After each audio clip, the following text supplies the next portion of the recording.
Hello student, कैसे हो आप सभी। स्टूडेंट, उम्मीद करता हूँ आप लोग अच्छे होंगे और स्वस्थ होंगे।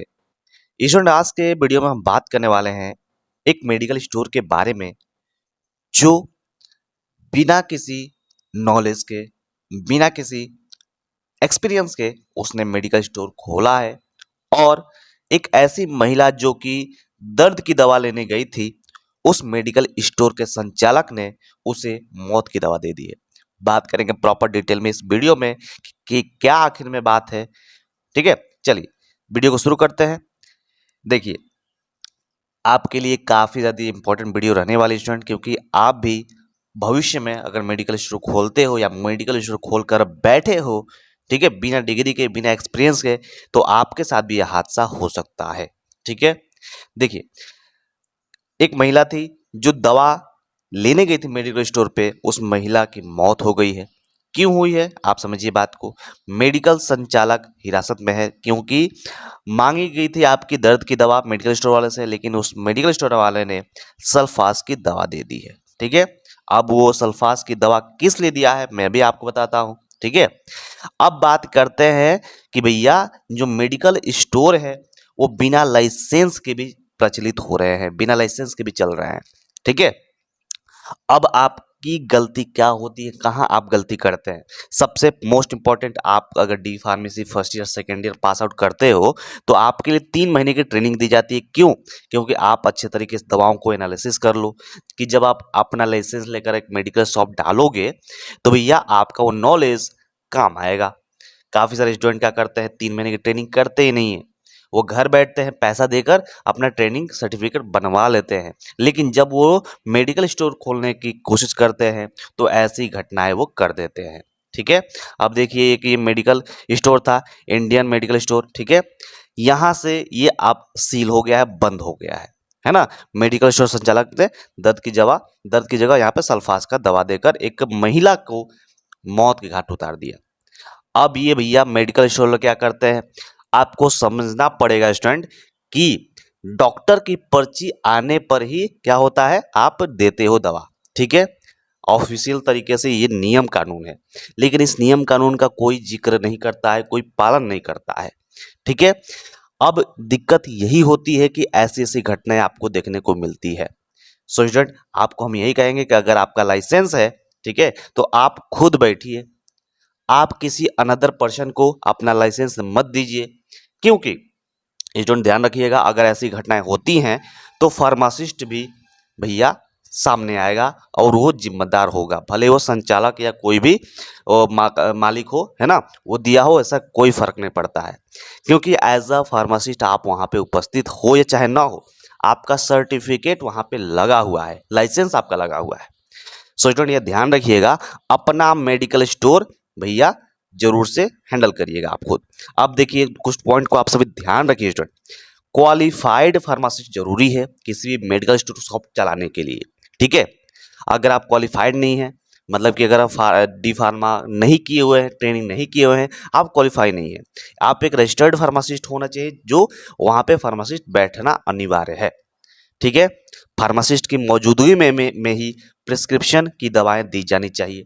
अगर फार्मासिस्ट नहीं है तो भैया चाह के भी कोई अनदर पर्सन आपका नहीं देगा दवा। ठीक है, दूसरा पॉइंट समझिए, दवाइयों की वो सही जानकारी होनी चाहिए फार्मासिस्ट को, है ना, उसका ड्रग नेम, उसका डोज, उसका स्ट्रेंथ, उसका यूज, है ना, सारी चीज़ों की जानकारी होनी चाहिए एक फार्मासिस्ट को। एक्सपायरी डेट भी पता होनी चाहिए, स्टोरेज कंडीशन कैसे रखनी है दवाएं, ये सारी की सारी चीज़ें पता होना चाहिए। स्टूडेंट आप सभी ध्यान रखिएगा, अगर मेडिकल स्टोर खोलने जाते हो या भविष्य में खोलोगे तो ये सारी चीज़ों का ध्यान रखना बहुत ज़्यादा जरूरी है। तीसरा पॉइंट समझिए स्टूडेंट, तीसरा पॉइंट क्या है, पेशेंट से कम्युनिकेशन स्किल आपको आनी चाहिए, पेशेंट से बात करना आना चाहिए, शांति से सम्मान के साथ बात करना आना चाहिए। ये नहीं कि चिल्ला चिल्ला के बात कर रहे हैं, नहीं समझ में आ रहा है भैया 3-4 बार उसको बताइए, अच्छे से बताइए, उसके उसके लैंग्वेज में बताइए। कई सारे होते हैं चिल्लाने लगते हैं, नहीं भैया ऐसा आपको नहीं करना है, अगर करेंगे दोबारा पेशेंट आपके पास नहीं आएगा।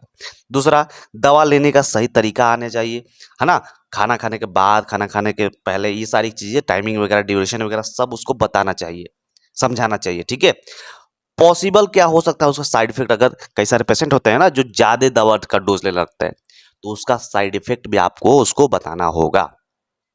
ठीक है, अब भैया देखिए, सबसे most important, one licence one medical store rule को फॉलो करिए। आपका एक लाइसेंस है, एक फार्मासिस्ट का एक ही लाइसेंस होता है, लेकिन कई सारे मेडिकल स्टोर चलाते हैं, तो ऐसा आपको नहीं करना है। ठीक है, हर मेडिकल स्टोर पर अपना अपना अपना अलग लाइसेंस होना जरूरी है। अगर आपका दो मेडिकल स्टोर है, दोनों पर अलग अलग फार्मासिस्ट लाइए और अलग अलग लाइसेंस लगाइए। ठीक है, पांचवा पॉइंट, इस पॉइंट को ध्यान रखेंगे तभी आपका मेडिकल स्टोर स्थिर रहेगा, प्रचलित रहेगा, है ना। प्रिस्क्रिप्शन रूल का पालन करें। एंटीबायोटिक्स, है ना, शेड्यूल एच की दवा, शेड्यूल एक्स की दवा, है ना, ये सारी दवा डॉक्टर के प्रिस्क्रिप्शन पे ही दीजिए। ये नहीं कि कोई आया और उसको दे दीजिए, नहीं, पैसा की वजह से नहीं भैया, ऐसा गलती बिल्कुल मत करिए। ये पर्सन वही गलती किया। अगर वो डॉक्टर का प्रिस्क्रिप्शन लेकर आया रहता तो भैया वो जो महिला मरी है ना, वो उस पर ब्लेम नहीं होता, वो डॉक्टर पर ब्लेम होता। ठीक है, ये ध्यान रखिएगा। बिना प्रिस्क्रिप्शन के कोई भी गंभीर दवा मत दीजिए, वह कानूनी अपराध है। ठीक है, छठा पॉइंट देखिए। छठा पॉइंट क्या है कि प्रॉपर रिकॉर्ड मेंटेन करिए, है ना। नारकोटिक दवाएं कौन कौन सी है ना, सब रजिस्टर है कि नहीं है, ये सारी दवाएं जो होती है आपके दुकान में रजिस्टर करना बहुत जरूरी है। एक्सपायर और डैमेज दवाओं के भी रिकॉर्ड रखिए। ठीक है, स्टोरेज और सेफ्टी का सबसे मोस्टली इंपॉर्टेंट है ना। कोई दवा अगर आपको रेफ्रिजरेटर में रखना है, उसको इंपॉर्टेंट यही है कि आप उसको रेफ्रिजरेटर में ही रखिए। ठीक है, ये नहीं कि बाहर रखिए, अगर बाहर रखेंगे ना ड्रग इंस्पेक्टर आ जाएगा तो ये सील कर देगा। ठीक है, तो रेफ्रिजरेटर में रखने वाली दवाएं को सही टेम्परेचर पर रखिए। हाई वैल्यू और जो कंट्रोल मेडिसिन है उसको सुरक्षित रखना अनिवार्य होता है ना। ये सारी सारी चीजें आप लोगों को पढ़ाई जाती है आपको डी फार्मा फर्स्ट ईयर और सेकेंड ईयर में, हॉस्पिटल मैनेजमेंट में भी। ठीक है, पेशेंट काउंसलिंग पर फोकस करिए, सिर्फ दवा देने और तक ही सीमित मत रहिए। पेशेंट को disease management, diet, life style advice भी दीजिए, जिससे क्या होगा आपके पास, है ना, जो पेशेंट है वो आते रहेंगे। ठीक है, इससे पेशेंट को ट्रस्ट बढ़ेगा और मेडिकल स्टोर की रेपुटेशन भी अच्छी होगी। वो जाएगा तो तीन चार लोगों को बताएगा ही बताएगा। ठीक है, कि भैया वहाँ पे अच्छे तरीके से दवा दी जाती है, अच्छे तरीके से काउंसलिंग की जाती है। छोटी छोटी चीज स्टूडेंट आप सभी के लिए काफी ज्यादा इंपॉर्टेंट है।